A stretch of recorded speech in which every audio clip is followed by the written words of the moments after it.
Sudah ya, sudah saya. Baik, Baik. Dok, sudah saya Ya. rekam. Silakan dimulai ya.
Om Swastiastu. Selamat pagi Dr. Yana dan Dr. Chandra. Selamat pagi ibu-ibu, teman-teman, dan adik-adik. Sebelumnya saya ingin berterima kasih karena telah meluangkan waktunya untuk bersedia hadir dalam penyuluhan kelompok kami yang berjudul Merawat Gigi di Masa Pandemi. Nah, sebelum lanjut ke topik penyuluhan, saya akan memperkenalkan diri saya beserta anggota kelompok saya. Saya sendiri, Mentari Sudanta.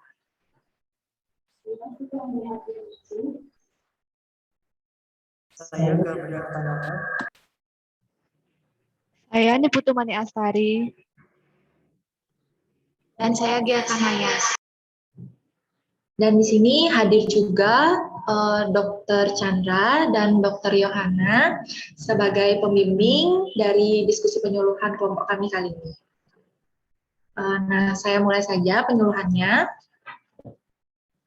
Yang pertama, apa saja sih bagian-bagian dari gigi itu? Jadi, gigi terdiri dari bagian yang paling terluar, yaitu enamel. Nah, enamel ini juga merupakan bagian dari terkeras gigi. Kemudian di dalam enamel itu terdapat namanya dentin.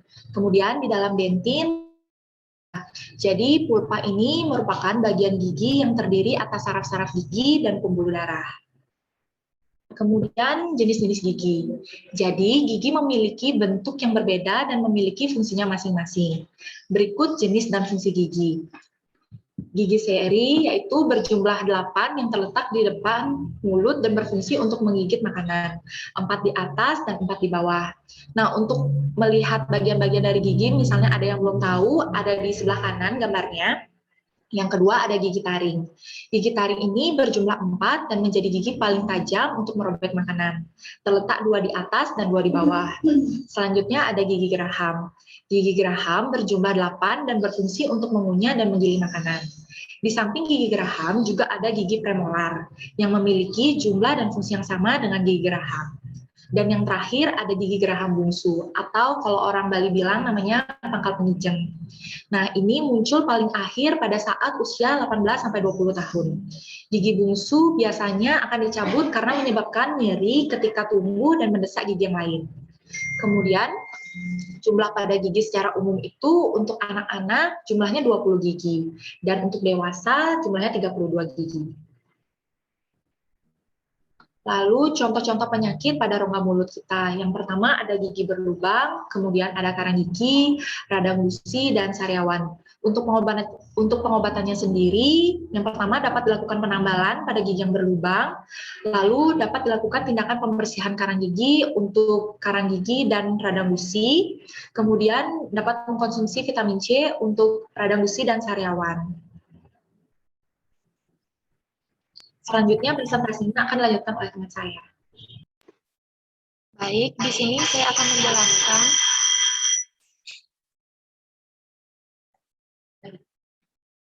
menjelaskan mengenai karies gigi atau yang sering kita kenal dengan gigi berlubang.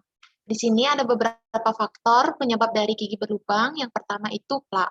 Plak yang tidak dibersihkan melekat erat pada permukaan gigi. Plak tersebut mengandung berbagai macam bakteri. Kemudian ada bakteri. Bakteri yang melekat pada plak akan memetabolisme sisa makanan yang menyebabkan adanya asam laktat yang terbentuk dari metabolisme ini yang dapat merusak gigi. Kemudian plak yang mengandung asam apabila terus melekat pada permukaan gigi akan mengakibatkan demineralisasi pada permukaan gigi sehingga terjadi lubang pada gigi.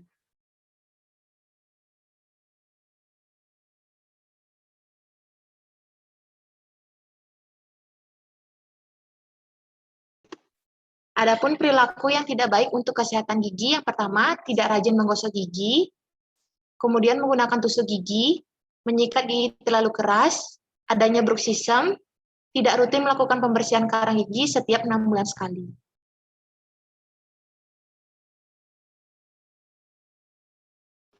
Selanjutnya, tindakan pencegahan penyakit dalam rongga mulut.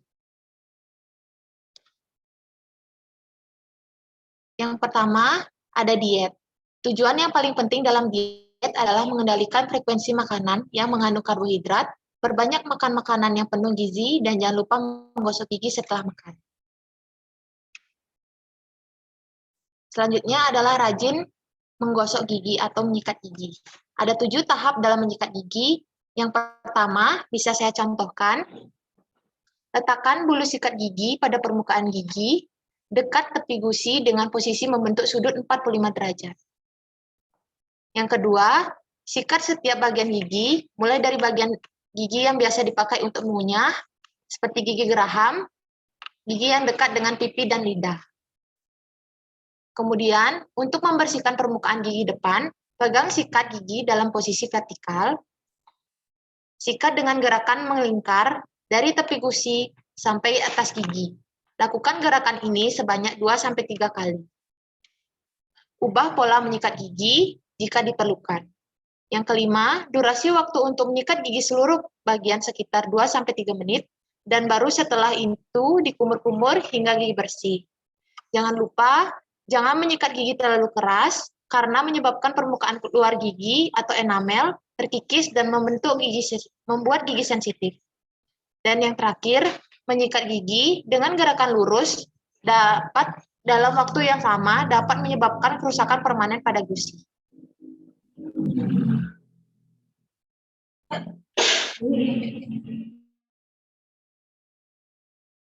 Baik, saya akan sedikit memperkenalkan teknik flossing. Jadi pertama-tama ambil benang flossing. Ini bukan benang flossing, tapi ini hanya untuk peragaan saja. Jadi kurang lebih ambil benang sebanyak 45 cm. Kemudian dililitkan pada ujung jari telunjuk, kemudian dipegang dengan ibu jari, lalu masukkan benang flossing di sela-sela gigi secara perlahan, lalu bentuk dengan huruf C. Naik gerakan dengan turun naik secara perlahan, lakukan gerakan pada semua gigi. Setelah melakukan gerakan pada semua gigi, bisa berkumur untuk menghilangkan sisa makanan yang sudah dihilangkan dengan flossing. Yang terakhir adalah rutin memeriksakan gigi ke dokter gigi. Kunjungan ke dokter gigi setiap 6 bulan sekali untuk mengetahui kelainan penyakit gigi dan mulut yang mungkin terjadi secara dini. Di sini saya akan membahas sedikit mengenai keamanan kunjungan masyarakat ke dokter gigi di era masa pandemi. Yang pertama, perawatan dokter gigi pada era COVID-19.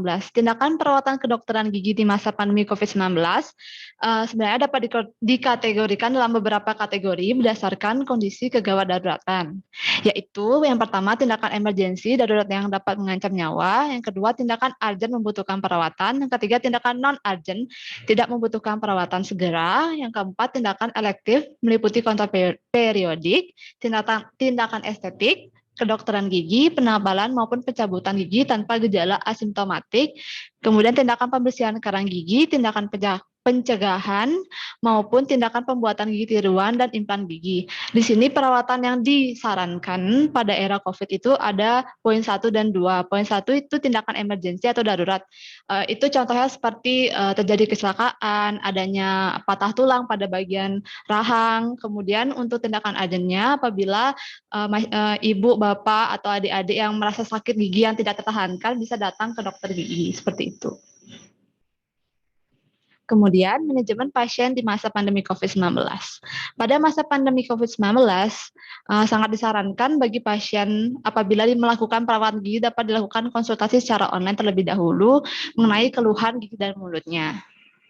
Kemudian, sebelum kedatangan pasien terlebih dahulu, dipastikan pasien tidak mengalami gejala COVID-19 dengan melakukan screening terhadap riwayat kesehatan pasien.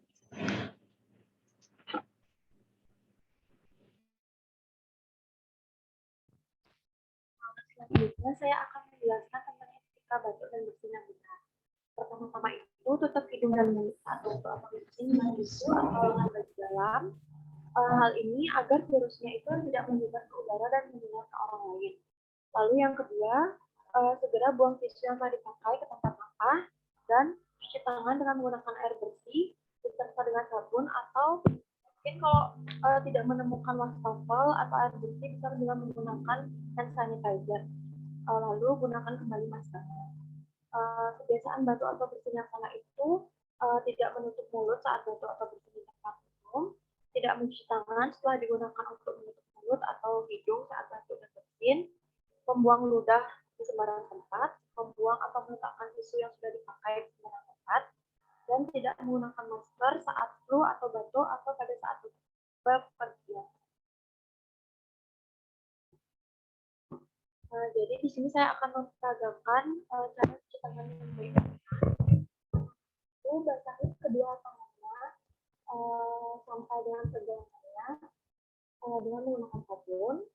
Lalu setelah itu usap telapak tangan dan punggung tangan. Lalu gosok sela-sela tangan secara bergantian. Lalu setelah itu bersihkan ujung jari dengan gerakan mengunci secara bergantian. Lalu gosok dan putar ujung jari secara bergantian. Lalu setelah itu ujung jari-jari secara bergantian. Dan setelah itu cuci tangannya dengan air mengalir. Setelah itu dibersihkan dengan tisu atau mungkin handuk atau mungkin air dryer. Baik, selanjutnya alasan kenapa kita harus memakai masker, karena menurut Center for Disease Control and Prevention, masker bisa menurunkan risiko COVID-19. Karena penyakit ini umumnya menyebar melalui cairan pernapasan yang diproduksi ketika orang yang terinfeksi batuk, bersin, atau berbicara. Cairan itu bisa menempel di area mulut atau hidung orang lain yang ada di dekatnya dan mungkin terhirup ke paru-paru.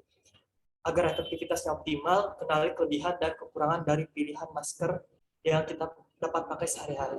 Ada 3 jenis masker yang dapat kita gunakan, yaitu masker kain, masker bedah, dan masker N95. Dari masing-masing masker ini terdapat kelebihan dan kekurangan.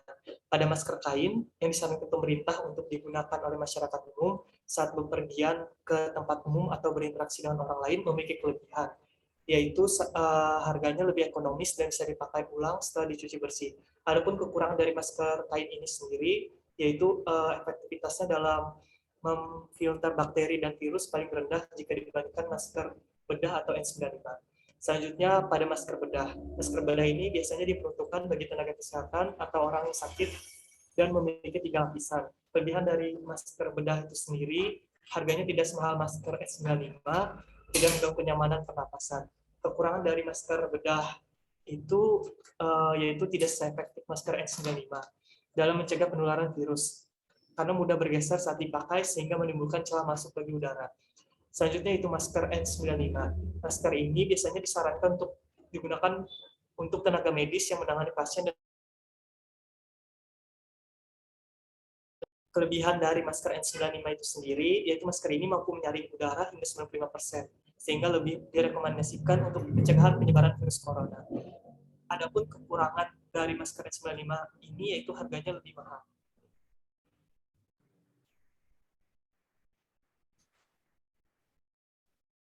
Selanjutnya, alasan kenapa dokter gigi wajib menggunakan kacamata atau yang disebut dengan Google. Karena menurut Medical Journal of Virology, mata menjadi salah satu jalur utama masuknya virus COVID-19 ke dalam tubuh. COVID-19 ini dapat menular melalui tetesan pernapasan atau yang disebut droplet yang keluar ketika seseorang bernapas, bicara, batuk, atau bersin. Droplet yang mengandung virus tersebut dapat terdorong oleh udara lalu mencari inang lain. Biasanya virus ini masuk ke tubuh melalui hidung atau mulut. Selanjutnya, mata memiliki lapisan pelindung yang disebut selaput lendir. Lapisan tersebut juga dimiliki oleh hidung dan mulut tempat virus dan berusaha melewati selaput lendir tersebut untuk menginfeksi.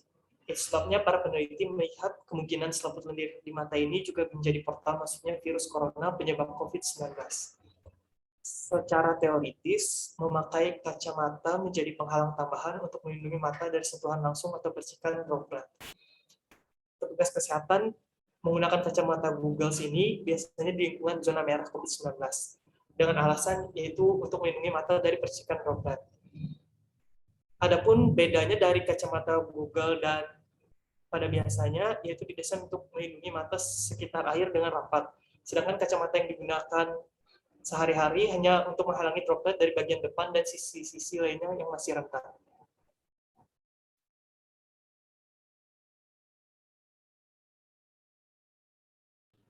Baik, sekian presentasi penyuluhan dari kelompok kami. Untuk para partisipan, apakah ada yang ingin bertanya? Saya persilakan untuk unmute terlebih dahulu.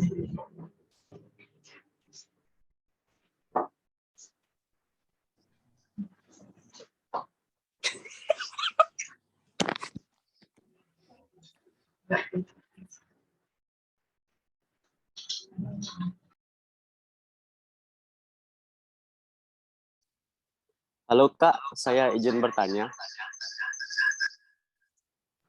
Dengan siapa ya? Rendra. Ya, baik Rendra. Mau ingin bertanya apa? Saya mau nanya Kak, kenapa gigi itu bisa sensitif?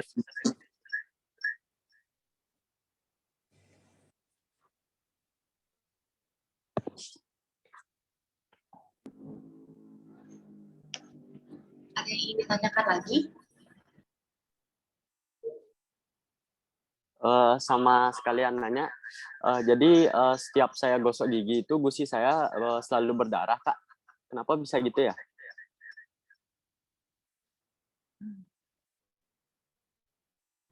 Baik, pertanyaannya akan kami rampung dulu ya. Baik Kak. Untuk partisipan yang lain, apakah ada yang ingin bertanya? Siang Kak, mau tanya, apakah kita perlu menggunakan obat kumur ya Kak? Makasih Kak. Baik, dengan Ayu ya tadi ya? Iya Kak.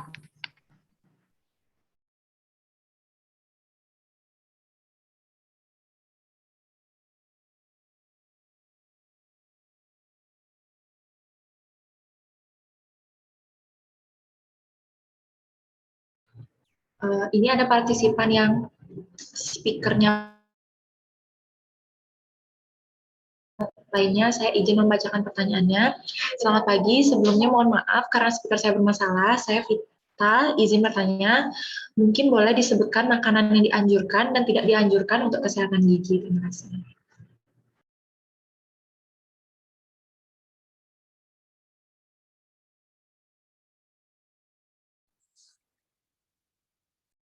Apakah ada partisipan yang ingin bertanya lagi?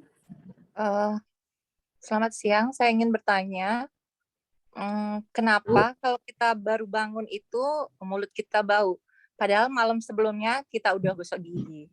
Makasih. Terima kasih, Bu. Selamat siang, Kak. Izin bertanya, bruxism itu apa ya?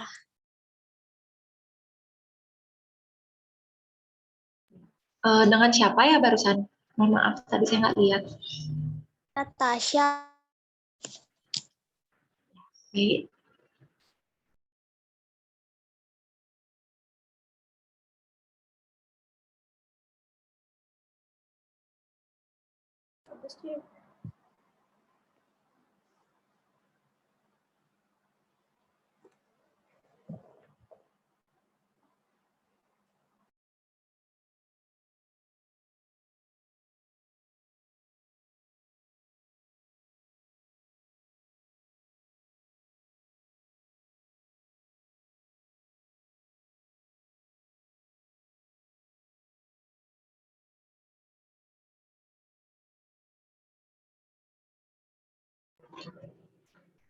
Baik, sudah ada beberapa penanya. Sebelum saya tutup dulu sesi tanya jawabnya, apakah ada yang bertanya lagi?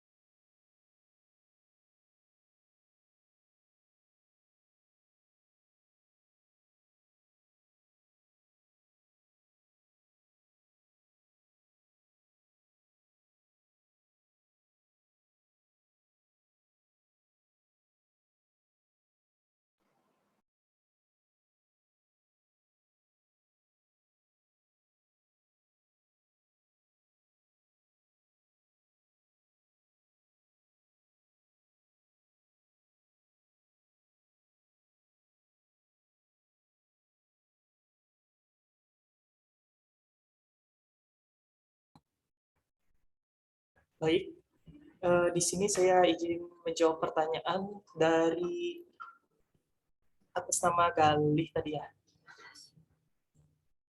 Galih Natasha ya. Tadi kan dibilang bruxism itu apa? Jadi saya ingin jawab bruxism itu yaitu kondisi di mana seseorang seringkali menggerakkan atau menekan atau menggeserkan giginya ke arah atas maupun ke bawah serta ke kanan dan ke kiri secara tidak sadar. Nah, bruxism ini biasanya seringkali terjadi pada saat seseorang tidur pada malam hari. Baik, sekian. Bagaimana, apakah bisa diterima?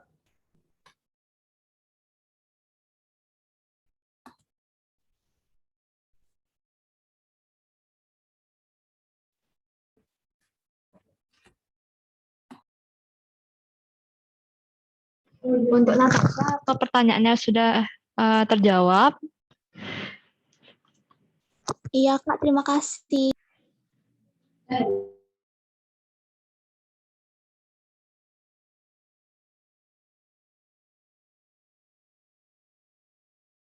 Baik, saya Mani Astari. Di sini saya akan coba menjawab pertanyaan dari Ibu Idayanti. Jadi pertanyaan kenapa sih kita masih bisa bau mulut padahal di pagi hari padahal tadi malamnya sudah sikat gigi. Jadi itu namanya morning bad breath. Itu sebenarnya adalah hal yang lumrah terjadi atau itu sebenarnya sebuah kenormalan pada setiap individu. Itu terjadi karena mulut cenderung kering dan tidak beraktivitas selama tidur. Jadi salivanya tuh tidak dirangsang keluar pada waktu sarapan seperti itu. Apa bisa diterima ya Ibu Idayanti? Terima kasih.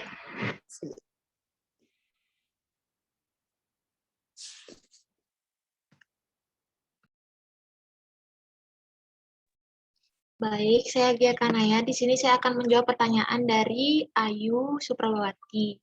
Nah, tadi ditanya apakah perlu pakai obat kumur. Di sini banyak orang menganggap kalau penggunaan obat kumur hanya berfungsi menyegarkan nafas.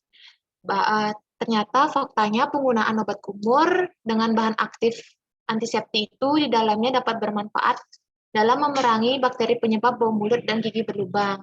Jadi pertanyaannya itu dijawabnya perlu. Makasih.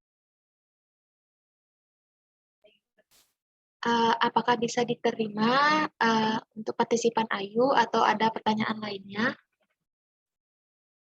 Sudah Kak, terima kasih.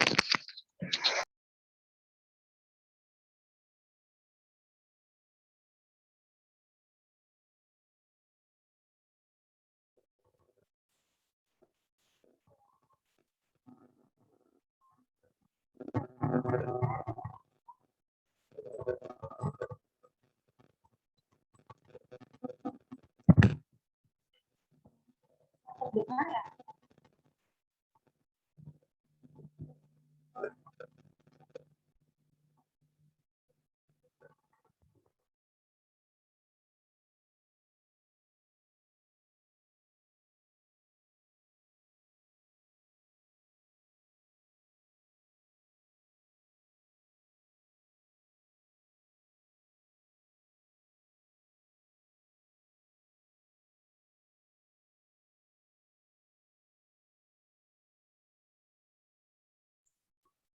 Jadi di sini saya akan menjawab pertanyaan dari Vita.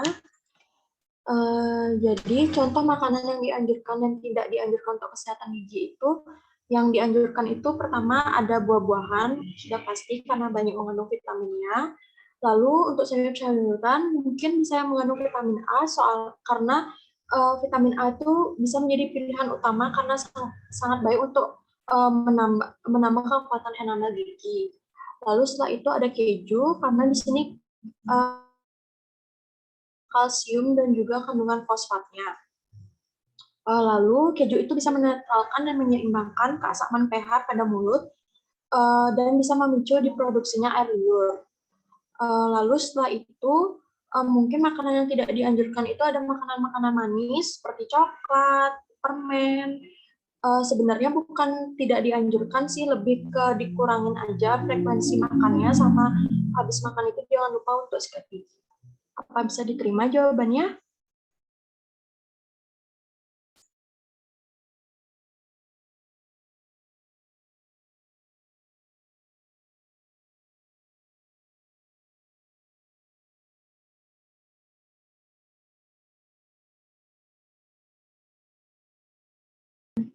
Sudah dijawab lewat chat ya sama partisipannya. Sudah Kak katanya, terima kasih.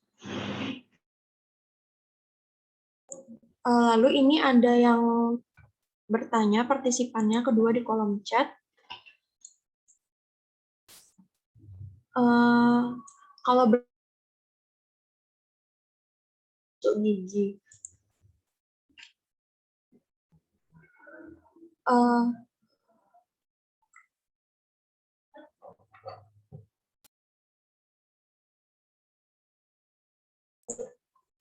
jadi untuk bersihin gigi itu sebenarnya nggak boleh pakai tusuk gigi karena tusuk gigi itu kan tajam ujungnya, jadi takutnya melukai gusi dan lama-lama kalau misalnya keseringan pakai tusuk gigi, gusinya itu bisa resesi atau bisa turun. Dan selain itu bisa terjadi pembesaran gusi juga kalau misalnya sering-sering pakai tusuk gigi untuk bersihin gigi. Lebih baik pakai dental floss daripada tusuk.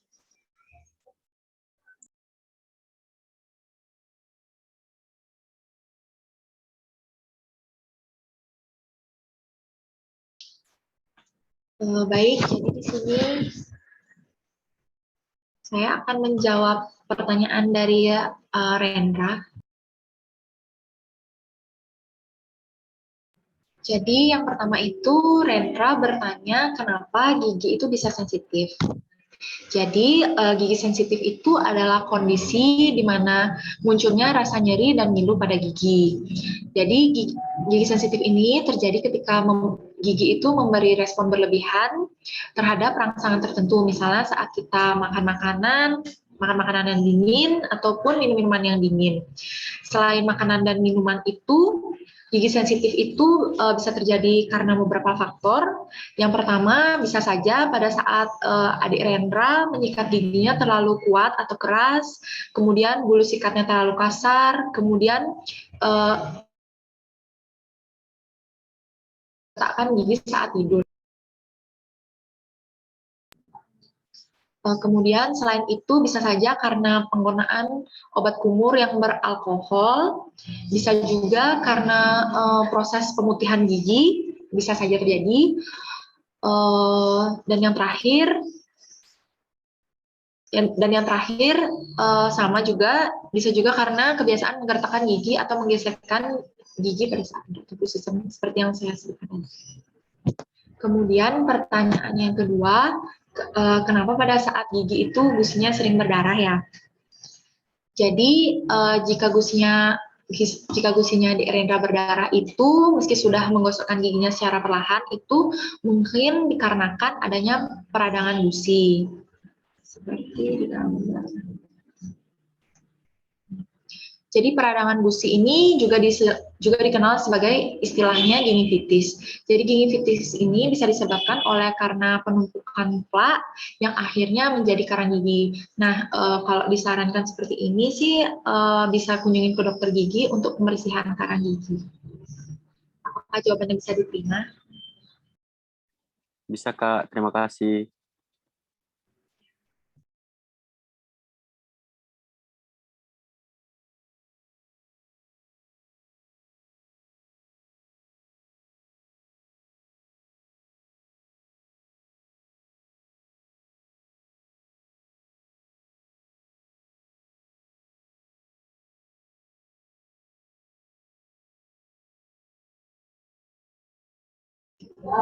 Baik, sesi 1 tadi sudah terjawab semua. Saya buka sesi tanya jawab kedua. Apakah ada yang ingin bertanya?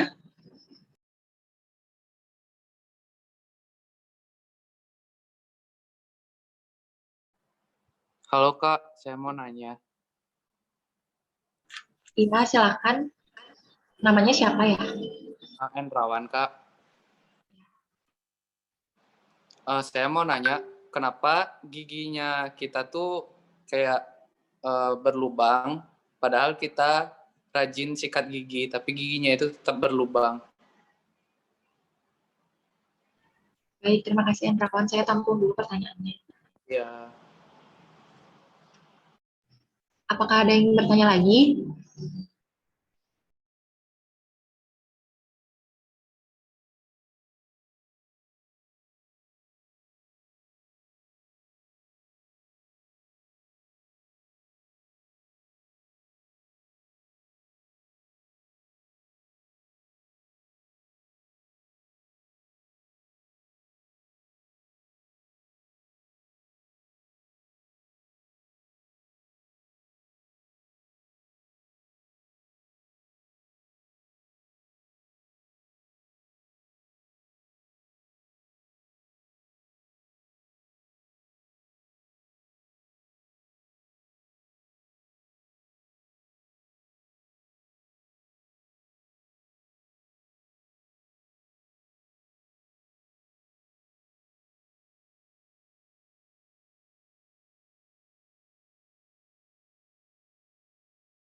Baik, sembari menunggu penanya lain, saya akan menjawab pertanyaan dari Endrawan.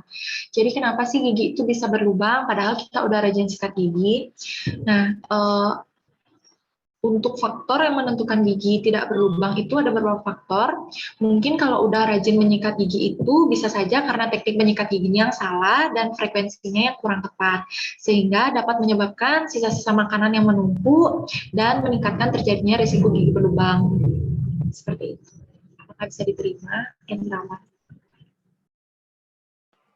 Bisa Kak, makasih.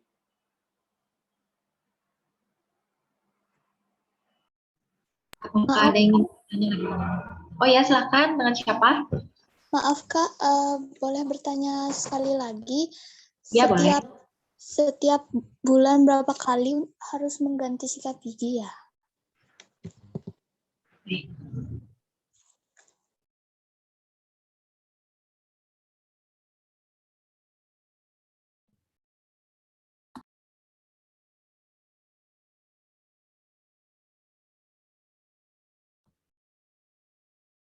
Baik, di sini saya akan jawab pertanyaan dari Natasha. Tadi pertanyaannya, sebaiknya ganti sikat gigi itu berapa bulan sekali? Penggantian sikat gigi ini sebaiknya kurang lebih 3 bulan sekali, karena umumnya bulu sikat gigi itu setelah 3 bulan biasanya usang dan sehingga perlu diganti. Intinya kunci dari mengganti sikat gigi ini tergantung dari perubahan bentuk bulu sikatnya. Karena bentuk bulu sikat yang sudah tidak lurus dan arahnya berubah itu sebaiknya diganti, dan juga tergantung dari cara pemakaiannya. Biasanya orang yang menyikat dengan keras biasanya lebih membuat bulu sikatnya itu lebih cepat usang. Bisa diterima? Bisa Kak, terima kasih.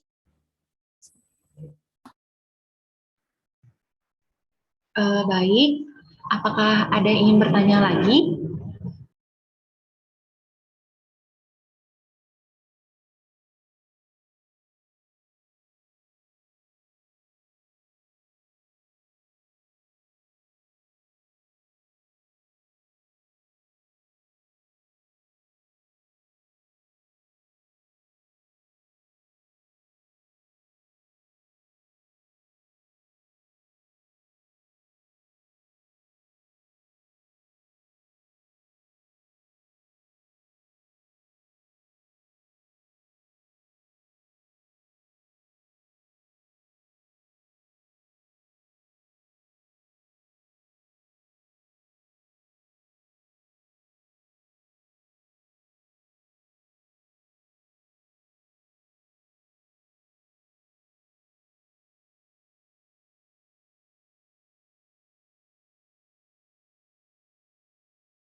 Baik, karena sepertinya para partisipan sudah cukup dengan sesi tanya jawabnya. Jadi kami tutup sesi tanya jawabnya, tapi jangan live terlebih dahulu karena pembimbing penyuluhan kami ingin menyampaikan sesuatu terlebih dahulu. Terima kasih. Saya persilakan Dr. Yana.